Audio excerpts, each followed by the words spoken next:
Bismillahirrahmanirrahim. Assalamu alaikum students. I am Sardar Sawarhan, lecturer geography from ICB G63 Islamabad. Today it's my 9th lecture of geography class 6 for week 5. Students, आज का topic start करने से कबल हम अपने previous lecture की तरफ जाते हैं जो कि लेक्चर नंबर 8 था। इसको रिकैप करते हैं और फिर अपने असल टॉपिक की तरफ आते हैं। रिकैप का मकसद ये होता है कि आपको गुज़श्ता लेक्चर के अहम पॉइंट्स दोबारा याद दिलाए जाएं। तो स्टूडेंट्स, आपने गुज़श्ता लेक्चर नंबर 8 के जो मेन टॉपिक्स पढ़े थे उसमें टेम्परेचर एंड इट्स मेजरमेंट और process of heating of atmosphere and the earth. तो टेम्परेचर से मुराद ये है कि the degree of intensity of hotness and coldness of a body और an object is called temperature, यानी किसी जिस्म के गर्म या सर्द होने की जो शरह होती है उसको हम क्या कहते हैं, टेम्परेचर कहते हैं। और टेम्परेचर की पैमाश के लिए जो आला या इंस्ट्रूमेंट इस्तेमाल किया जाता है उसका नाम है thermometer. It is an instrument which is used to measure temperature, how hot और कोल्ड समथिंग इज, कि कोई जिस्म कितना गर्म या कितना ठंडा, उसको मापने के लिए, उसकी डिग्री को मापने के लिए, जी दर्जा हरारत को मापने के लिए जो आला इस्तेमाल होता है वो थर्मामीटर। और थर्मामीटर जो है वो इसमें दो स्केल यूज होते हैं, एक है फ़ारेनहाइट डिग्री में और दूसरा सेल्सियस डिग्री में या सेंटीग्रेड डिग्री में इस्तेमाल होता है, जो कि हम गुज़श्ता लेक्चर में डिटेल के साथ उसकी डायग्राम भी मैंने आपको दिखाई थी। उसमें फ्रीजिंग पॉइंट बताया था कि 0 डिग्री सेंटीग्रेड पानी का फ्रीजिंग पॉइंट है या 32 डिग्री फ़ारेनहाइट जो है वो फ्रीजिंग पॉइंट है, जबकि सेल्सियस में 100 डिग्री सेंटीग्रेड जो है वो आप कह सकते हैं कि वो इसका बॉइलिंग पानी का बॉइलिंग पॉइंट है, या आप कह सकते हैं कि 212 डिग्री फ़ारेनहाइट जो फ़ारेनहाइट जो है वो बॉइलिंग पॉइंट है पानी का। फिर है process of heating of the atmosphere. कुर्रा हवाई कैसे गर्म होती है? तो कुर्रा हवाई के गर्म होने, जब भी एटमॉस्फेयर में हम देखते हैं तो एटमॉस्फेयर ज़मीन पर हरारत का सबसे बड़ा अगर कोई मंबा या सोर्स है तो वो सूरज है, और उसकी हरारत है सतह ज़मीन पर पाई जाने वाली जो आपको 99.97% जो हीट है या एनर्जी है वो सूरज से हासिल होती है। सूरज की सतह का टेम्परेचर आपको पता है कि वो 600 डिग्री सेंटीग्रेड से भी ज़्यादा होता है, और ये आप इसको आप कह सकते हैं कि ये जलती हुई गैसेस का भट्टी है, मजमुआ है। सूरज ज़मीन से 149 मिलियन माइल्स के फासले पर वाक़ है, और इससे खारिज होने वाली हरारत का सिर्फ 2 अरबवां हिस्सा ज़मीन तक पहुंचता है। सूरज की किरणें जब एटमॉस्फेयर में से गुजरती हैं तो इनका बहुत सा हिस्सा ज़ाया हो जाता है, यानी कुछ एटमॉस्फेयर में हीट स्कैटर हो जाती है, कुछ अब्जॉर्ब हो जाती है, और कुछ हीट जो है वो वापस ज़मीन से टकरा कर वापस रिफ्लेक्ट हो जाती है। तो कुल हरारत का 37% हिस्सा डस्ट पार्टिकल्स, क्लाउड्स वगैरह से रिफ्लेक्ट होकर वापस चला जाता है और ज़मीन की सतह तक नहीं पहुंचने पाता। फिर 6% के करीब जो है वो एटमॉस्फेयर के बालाई हिस्सों में पाई जाने वाली जो गैसेस हैं वो जज़ब कर लेती हैं। सूरज की जो रेज हैं जिनको हम सन रेज या सन रेडिएशन कहते हैं, उसका 57% हिस्सा ज़मीन तक पहुंचता है, और ये हरारत एटमॉस्फेयर को 3 तरीकों से आप कह सकते हैं कि गर्म करती है। एक है रेडिएशन प्रोसेस से, दूसरा कंडक्शन से, और तीसरा कन्वेक्शन से। तो methods of heating of atmosphere, there are 3 methods of heating of atmosphere: radiation, conduction और convection. Radiation, the transmission of heat or energy from the sun in the form of electromagnetic waves or short waves, यानी सूर्य से जो तवानाई निकलती है या सूर्य से जो heat energy निकलती है वो इन the form of long way short waves की शक्ल में होती है, इलेक्ट्रोमैग्नेटिक वेव्स की शक्ल में होती है, जिसको हम सोलर रेडिएशन कहते हैं। When the sun rays received at the surface of the earth, जब सूर्य की ये शुआएं जमीन पर पहुंचती हैं और ज़मीन इनको ऑब्जर्व करती है, तो इसको इंसुलेशन प्रोसेस कहा जाता है।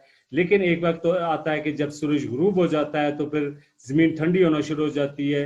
At that time when earth emits heat in the form of long waves into the atmosphere, because earth is cooler than the sun and has less energy available to give off। तो इस तरह जब जमीन हरारत खारिज करती है तो इससे एटमॉस्फेयर गर्म होना शुरू हो जाती है और ये एटमॉस्फेयर में जाती है लॉन्ग वेव्स की शक्ल में, जिससे एटमॉस्फेयर गर्म होना शुरू हो जाती है। दूसरा प्रोसेस है कंडक्शन। कंडक्शन कहते हैं तरसील हरारत के नाम से भी इसको पुकारा जाता है कि the transfer of energy in the form of heat और electricity from one atom or molecule to another within an object by direct contact। यानी आप कह सकते हैं कि जब दो मुख्तलिफ दर्जा रखने वाली अशिया करीब लाई जाए तो एनर्जी जो होती है या तवानाई जो होती है वो हरारत की शक्ल में गर्म चीज से वो ठंडे जिस्म में मुंतकिल होना शुरू हो जाती है। जिस तरह आप चूल्हे पर देगची को चढ़ाते हैं तो आप देखें उसमें पानी होता है, पहले देगची का पेंदा गर्म होता है, फिर पानी आहिस्ता आहिस्ता ऊपर पानी में जाता है, फिर ऊपर अपर लेयर्स, फिर इसका पीछे से आप कह सकते हैं कि इसका जो दस्ती होती है हैंडल तक और आपके हाथ तक, फिर वो गर्म हो जाती है, बहुत ज़्यादा हीट अप हो जाती है।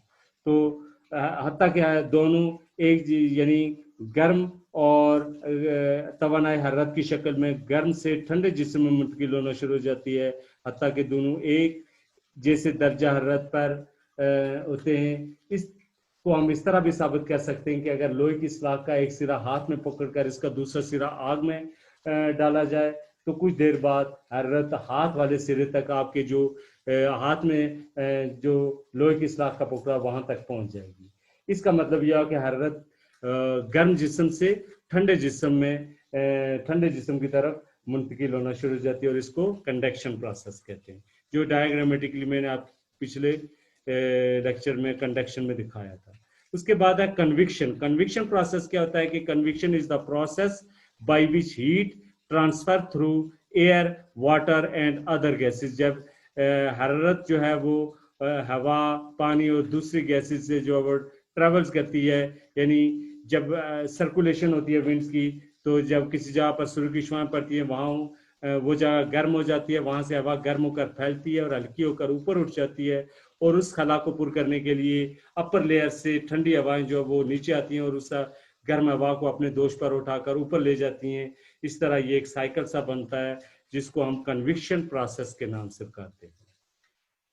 इसके बाद अब हम आज के टॉपिक की तरफ आते हैं। तो आज का जो टॉपिक है लेक्चर नंबर 9 वीक नंबर 5 और ये आपका चैप्टर नंबर 2 है। उसका इम्पॉर्टेंट जो टॉपिक्स हैं चैप्टर 2 के वो है प्रेसिपिटेशन, जिसको मॉइस्चर कहते हैं, एंड देयर टाइप्स। और इसी के अंदर आपने देखना है कि एवापोरेशन यानी अम्लीय तबखीर क्या होता है या कंडेंसेशन से क्या मुराद है। तो सबसे पहले हम प्रेसिपिटेशन को डिफाइन करते हैं। प्रेसिपिटेशन या मॉइस्चर से क्या मुराद है? The release of energy from the atmosphere is called precipitation. यानी कुर्रा हवाई में जो तवानाई, जो मॉइस्चर, जो नमी की शक्ल में, बादलों की शक्ल में, बारिश की शक्ल में, हेल स्टोन की शक्ल में जो चीज़ खारिज होती है एटमॉस्फेयर से, उसको हम क्या कहते हैं? प्रेसिपिटेशन के नाम से पुकारते हैं। This moisture is always present in the atmosphere in the form of water vapours. अब ये जो मॉइस्चर है वो एटमॉस्फेयर में वाटर वेपर्स की शक्ल में होता है और वाटर वेपर्स क्या होते हैं? ये गैसेस फॉर्म में होते हैं। इस डायग्राम में आप देख सकते हैं कि ये वाटर साइकिल है जिसको हाइड्रोलॉजिकल साइकिल भी कहते हैं। प्रेसिपिटेशन कैसे होता है कि ये आप देखें कि ये पहाड़ हैं, पहाड़ों पर बर्फ पड़ी हुई है, बारिश हुई, बादलों से बारिश का पानी जमीन पर, पहाड़ों पर बरसा, कुछ पानी जो है वो जमीन के अंदर पेनिट्रेट कर देता है जिसको ग्राउंड वाटर कहते हैं, कुछ पानी नदी नालों, दरियाओं, झीलों की शक्ल में, नदी नालों, दरियाओं की शक्ल में बहना शुरू कर देता है जिसको रन ऑफ कहते हैं। और फिर ये पानी जो है वो नदी नालों, दरियाओं, झीलों में जाकर वो जमा हो जाता है। फिर क्या होता है कि सूर्य की छाएं जब इस पानी के ऊपर पड़ती हैं तो ये पानी एवापोरेट होता है, एवापोरेशन प्रोसेस होता है और फिर पानी फजा के अंदर जाता है। फजा में जाकर जो अपर लेयर्स एटमॉस्फेयर की होती हैं वहाँ पर आप कह सकते हैं कि कंडेंस होता है, चूंकि वो ठंडी लेयर्स होती हैं वहाँ पर ये कंडेंस होकर ये वाटर वेपर जो है वो लिक्विड शक्ल इख्तियार कर लेते हैं क्लाउड्स की शक्ल में। और जब ये क्लाउड्स इनको डस्ट पार्टिकल्स इनको सहारा नहीं दे सकते तो ये क्लाउड्स जो है वो पानी के कतरों की शक्ल में फिर बरसना शुरू कर देते हैं। फिर पानी क्या होता है, फिर जमीन के अंदर जज़ब होता है, फिर रन ऑफ होता है और इस तरह ये साइकिल बन जाता है जिसको वाटर साइकिल कहते हैं। और ये प्रेसिपिटेशन की या मॉइस्चर की डायग्राम है जिसमें आप कह सकते हैं कि पानी जो है वो वाटर साइकिल की शक्ल में एटमॉस्फेयर के अंदर मॉइस्चर की शक्ल में मौजूद है। इसके बाद दो इंपॉर्टेंट आपके सामने टर्मिनोलॉजी आई है, एक है एवापोरेशन से क्या यानी अम्ल तबखीर से क्या मुराद है और दूसरा है कंडेंसेशन। तो evaporation the process by which water changes from a liquid state to a gaseous और वेपर स्टेट, यानी एक ऐसा अमल जिसमें पानी जो है वो माया शक्ल से गैसेस यानी वेपर शक्ल में तब्दील हो जाता है, वेपर स्टेट में तब्दील हो जाता है, उसको अम्ल तबखीर या एवापोरेशन के प्रोसेस के नाम से पुकारा जाता है। अब जब पानी एवापोरेट होता है एवापोरेशन की शक्ल में वाटर वेपर्स की शक्ल में ये एटमॉस्फेयर में पहुंचता है तो वहां पर जाकर ये कंडेंस होता है। तो कंडेंसेशन क्या है? The process by which water vapour in the atmosphere is change into liquid water or raindrops is called condensation। जब वाटर वेपर्स जो गैसेस शक्ल में थे एटमॉस्फेयर में वो दर्जा रद्द कम होने की वजह से वो लिक्विड शक्ल में या रेन ड्रॉप्स की शक्ल में तब्दील हो जाते हैं तो इस अमल को कंडेंसेशन कहते हैं। ये आपके सामने एवापोरेशन और कंडेंसेशन की डायग्राम है। ये आपने देखें कि ये कंडेंस हुआ है, ये वाटर वेपर्स जमीन से यहाँ पौधों से ट्रांसपीरेशन का प्रोसेस हो रहा है, यहाँ पानी से देखें ये ओशन है या सी है, यहाँ से एवापोरेशन हो रहा है, ये वाटर वेपर्स की शक्ल में फजा में गया, यहाँ पर कंडेंस हुआ, दर्जा रद्द कम होने की वजह से क्लाउड्स की शक्ल इख्तियार कर लिया। जब क्लाउड्स को डस्ट पार्टिकल सहारा नहीं देते तो इन द फॉर्म ऑफ रेन ये बरसना शुरू कर देते हैं, फिर ये पानी जमीन पर आता है। तो ये एवापोरेशन और कंडेंसेशन का प्रोसेस आपने देखा है। इसके बाद है टाइप्स ऑफ प्रेसिपिटेशन या मॉइस्चर। इसकी टाइप्स हैं, there are following types of precipitation और मॉइस्चर।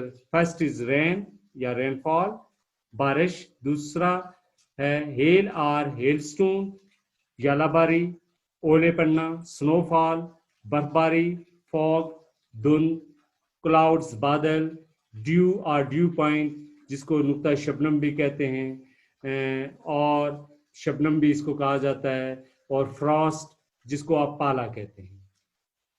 इसके अलावा और भी टाइप्स हैं लेकिन ये इंपॉर्टेंट जो आपके लेवल के 6 लेवल के लिए ये इंपॉर्टेंट टाइप्स ऑफ प्रेसिपिटेशन है।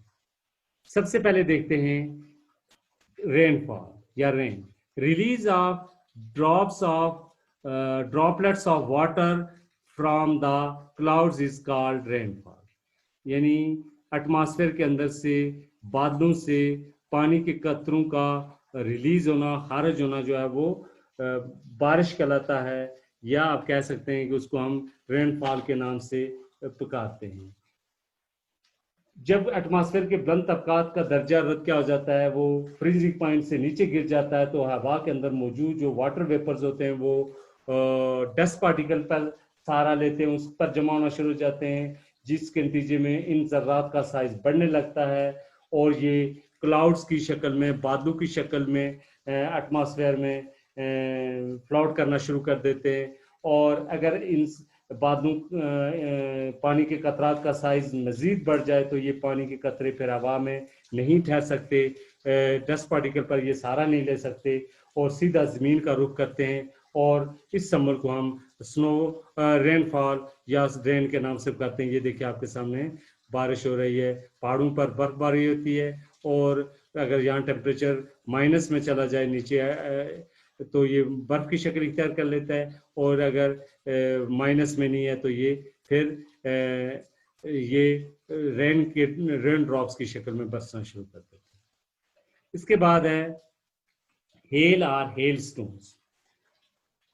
ओले यालाबारी, तो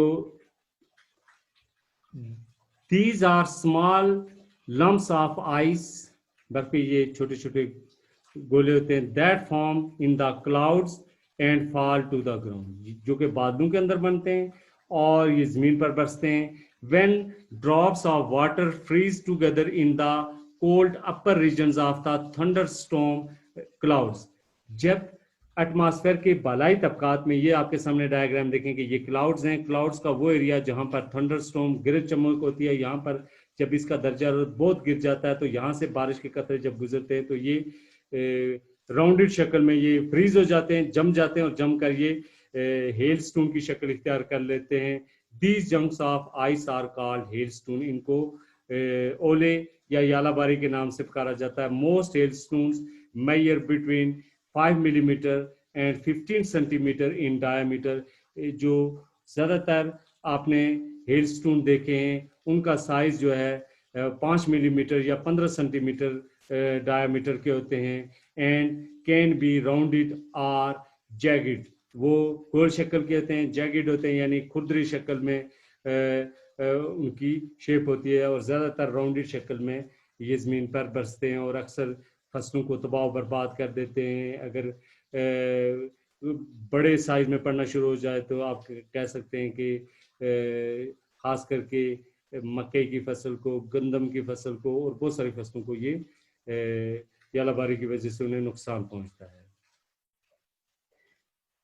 तो जब बारिश की बूंदें एटमॉस्फेयर के बुलंद हिस्सों से जमीन की तरफ आती हैं तो अचानक अगर ये जो ड्रॉप्स हैं पानी के ऐसे हिस्सों या एटमॉस्फेयर की निचली तहों से गुजरे जिनका दर्जा फ्रीजिंग पॉइंट यानी नुक्ता इंजमा यानी 0 डिग्री सेल्सियस या 32 डिग्री फ़ारेनहाइट से कम हो जाए तो ये कतरे जम जाते हैं, जमकर ठोस शक्ल इख्तियार कर लेते हैं और गोल शक्ल के जमीन पर गिरते हैं। इस अमल को हम क्या कह सकते हैं, यालाबारी कहते हैं। अब हम आते हैं किसकी तरफ, तीसरा है स्नोफॉल। स्नोफॉल क्या है कि when condensation of water vapours takes place in the atmosphere at below freezing point यानी 0 degree Celsius, then snowfalls either as feathering flakes और आइस क्रिस्टल।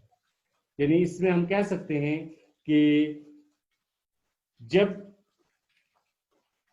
बारिश हो रही होती है और सतह जमीन पर दर्जा काफी गिर जाता है, इस lower layer of the atmosphere का या जमीन का टेम्परेचर गिर जाता है, तो जमीन से तकरीबन आप सतह जमीन से आप कह सकते हैं कि 100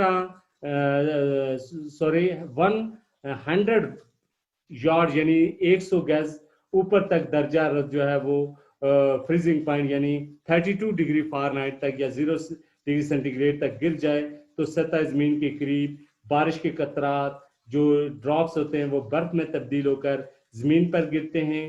कंडेंसेशन में ये तब्दीली चूंकि सतह जमीन के करीब वाक़ होती है इसलिए बर्फ सख्त हालत में नहीं होती बल्कि नरम सूरत में फीदरिंग फ्लैक्स या आइस क्रिस्टल की शक्ल में, बर्फ के रुई के गालों की शक्ल में ये जमीन पर गिरना शुरू कर देती है। और अगर ये रुई के गाले छोटे छोटे ज़र्रात की शक्ल में गिरने लगे और इनमें पानी के कतरों की अमिजेशन के अंदर पानी भी शामिल हो जाए तो उस वक्त इसको बर्फबारां यानी स्लीट के नाम से पुकारा जाता है। तो ये आपके सामने देखें कि ये टेम्परेचर गिर गया, यहाँ तो बारिश हो रही है लेकिन ये पहाड़ की चोटी पर आप देखें कि ये ज्यादातर क्या हो रहा है, बर्फबारी हो रही है और ये सामने स्नोफॉल, टेम्परेचर माइनस में गया और 100 गज ऊपर सतह जमीन से ऊपर आप चले जाएं एटमॉस्फेयर में तो वहां पर दर्जा 0 डिग्री सेल्सियस या 32 डिग्री फ़ारेनहाइट से कम होने की वजह से ये फीदरिंग फ्लैक्स और आइस क्रिस्टल की शक्ल में ये पानी के कतरात नीचे गिर रहे हैं जिसको हम स्नोफॉल के नाम से कहते हैं।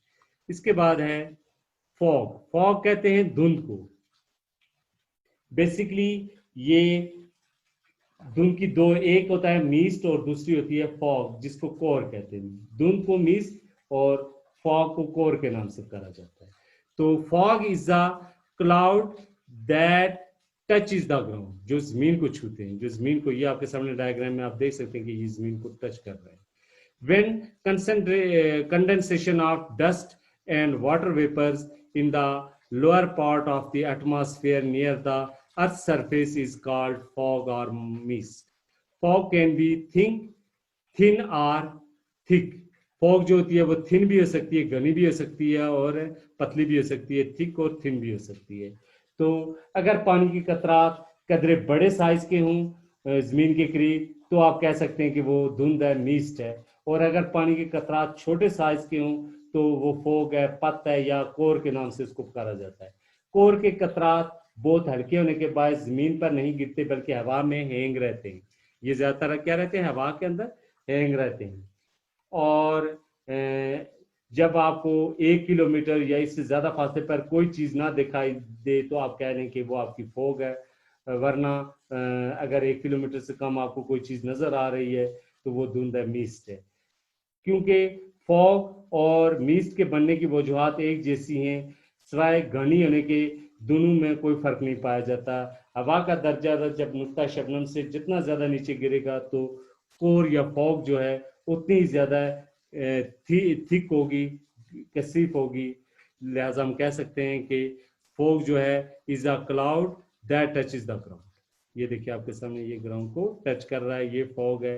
इसको मिस्ट यानी पानी की कतरात का साइज बड़ा होगा, मिस्ट कहलाएगी, धुंध कहलाएगी। और अगर वो कतरात पानी की कतरात का साइज छोटा है तो वो फॉग कहलाएगी। फॉग के बाद अब क्लाउड्स। क्लाउड्स कहते हैं बादलों को। बादल जिस तरह जमीन की सतह पर कंडेंसेशन से धुंध और फॉग बनती है, मिस्ट और फॉग बनती है, इसी तरह बुलंदी पर जब हवा का दर्जा गिर जाता है सतह जमीन से ऊपर एटमॉस्फेयर के में दर्जा गिर जाता है तो हवा में मौजूद जो वाटर वेपर्स होते हैं वो फ्रीज होकर जम कर पानी के छोटे छोटे कतरात की सूरत इख्तियार कर लेते हैं। और ये पानी के कतरात एटमॉस्फेयर के अंदर मौजूद जो डस्ट पार्टिकल्स होते हैं उन पर सहारा लेते हैं। और जब डस्ट पार्टिकल्स उनको सहारा नहीं दे सकते तो इन द फॉर्म ऑफ रेन वो बरसना शुरू कर देते हैं। ये आपके सामने क्लाउड्स हैं। A cloud is a large collection of very tiny droplets of water और आइस क्रिस्टल्स। बेसिकली ये टीनी ड्रॉपलेट्स ऑफ वाटर या आइस क्रिस्टल होते हैं। दे आर सो स्मॉल, ये इतने छोटे होते हैं, लाइट हल्के होते हैं, that they can float in the air. They can float in the air, ये हवा में तैरते हुए दिखाई देते हैं। ये क्लाउड्स की एक किस्म है जो कि सीरस टाइप क्लाउड्स हैं जो कि एटमॉस्फेयर के अंदर फ्लोट कर रहे हैं। इसके बाद है ड्यू और due point. When water droplets condense from the atmosphere onto cool surfaces near the ground is called dew or dew point। Shabnam जिसको कहते हैं कि हवा के अंदर मौजूद नमी मुख्तलिफ हालात के तहत मुख्तलिफ शक्ल इख्तियार कर लेती है। जब सूरज गुरूब होता है तो रात के वक्त सतह जमीन पर मौजूद अशिया तेजी से अपनी हरारत को क्या करना शुरू कर देती है, खोना शुरू कर देती है। उनके अंदर से हीट खारिज होना शुरू हो जाती है। और एक वक्त ऐसा आता है जब मुख्तलिफ अशिया का दर्जा फ्रीजिंग पॉइंट यानी जिसको ड्यू पॉइंट कहते हैं नुक्ता शबनम से कम हो जाता है। इस सूरत में जो वाटर वेपर्स वाली हवा होती है जब इन अशिया को छूती है यानी वाटर वेपर्स वाली विंड या एयर, जब इन जिन अशिया का यानी वो दरख्त के पत्ते हो सकते हैं, जिस तरह ये दरख्त के पत्तों को दिखाया गया है, लोहे की कोई चीज़ है, खंबा है, मुख्तलिफ अशिया हैं, उनके साथ जब ये वाटर वेपर्स वाली विंड एयर टकराती है तो इनके अंदर मौजूद जो वाटर वेपर्स होते हैं वो ठंडे होकर छोटे छोटे पानी के कतरों की शक्ल में इन पर दरख्त के पत्तों पर इन चीज़ों पर वो बसेरा कर लेते हैं। ये कतरात रात के वक्त इन पर जमा हो जाते हैं और इनको हम उस वक्त ड्यू के नाम से पुकारा जाता है। और ड्यू आमतौर पर आपको खुश्क और तर घास और लोहे वगैरह की अशिया पर आपको सुबह के वक्त जमा हुई नजर आती है। जब सूर्य की किरणें निकलते हैं तो ये दरख्तों के पत्तों से गिरती हुई ये ड्रॉप्स हमें गिरते हुए नजर आते हैं। फिर है फ्रॉस्ट। फ्रॉस्ट कहते हैं पाला। पाला आपको पता है जिसको जो फसलों को अक्सर नुकसान पहुंचाता है। तो जब सर्दियों की रातों में जमीन ठंडी हो जाती है तो बाज़ औक़ात दर्जा रहता है मुख्तलिफ अशिया का फ्रीजिंग पॉइंट से गिर जाता है। तो इस सूरत में बहारात जो होते हैं, वाटर वेपर जो होते हैं, इन अशिया पर बर्फ की यानी आइस क्रिस्टल की शक्ल में, ये देखें ये किसी दरख्त के जो पत्ते उस पर देखें आइस क्रिस्टल की शक्ल में ये बर्फ मौजूद है, जमा होना शुरू हो जाते हैं, इसको हम पाला या फ्रॉस्ट के नाम से पुकारते हैं। When an outside surface cools past the dew point is the point where the air gets so cold। यानी ड्यू पॉइंट एक नुक्ता शब्दों में एक ऐसा पॉइंट होता है जहां हवा इतनी ठंडी हो जाती है कि the water vapour in the atmosphere turns into liquid, कि ये वाटर वेपर जो गैसेस शक्ल में होते हैं वो लिक्विड फॉर्म में आ जाते हैं। दिस लिक्विड फ्रीजेस, ये लिक्विड फिर फ्रीज होना शुरू हो जाता है। If it gets cold enough, ये अगर ये इतना ठंडा हो जाए, little bits of ice or frost form, तो ये छोटे छोटे बर्फ के क्रिस्टल बन जाते हैं या फ्रॉस्ट बन जाता है। Basically Frost is water vapour, basically Frost क्या होता है, वाटर वेपर्स होते हैं दैट बिकम सॉलिड, जो कि ठोस हो जाते हैं। पहले ये गैसी शक्ल में थे, अब ये ठोस शक्ल में हो गए। तो ये आपके मेन जो प्रेसिपिटेशन की टाइप्स थी ये हमने डिस्कस की हैं, एक एक को हमने with the help of diagram या उनको पिक्चर्स की मदद से मैंने आपको दिखाया है। अब मैं आपको टास्क दे रहा हूँ जो इस लेक्चर से मुताल्लिक था, जिसमें आपने सबसे पहले डिफाइन करना है कि डिफाइन प्रेसिपिटेशन यानी अम्ले तुर्शे से क्या मुराद है। Also describe the types of precipitation in detail, precipitation की जो मुख्तलिफ अक़साम हैं उनको आपने with the help of diagram और पिक्चर्स आपने उनको एक्सप्लेन करना है। फिर define evaporation and condensation। What is meant by evaporation or condensation? अम्ल तबखीर से क्या मुराद है या कंडेंसेशन से क्या मुराद है, ये दो इंपॉर्टेंट डेफिनेशंस हैं, इनको भी याद करना है। तो ये था आज का टॉपिक। डियर स्टूडेंट्स, आप आई होप आपने इस लेक्चर को अच्छे तरीके से तैयार करना है और फ्यूचर में इससे मुताल्लिक़ कोई अगर क्वेश्चंस आपको फर्स्ट टर्म में, सेकंड टर्म में या थर्ड टर्म में जाकर फाइनल एग्जाम में कहीं ये डेफिनेशंस की शक्ल में या लॉन्ग क्वेश्चंस में की शक्ल में ये क्वेश्चन आता है, तो आपने इसको आज से तैयार करें ताकि आपको उस टाइम कोई मुश्किल पेश ना आए। तो थैंक्स, अल्लाह हाफिज़।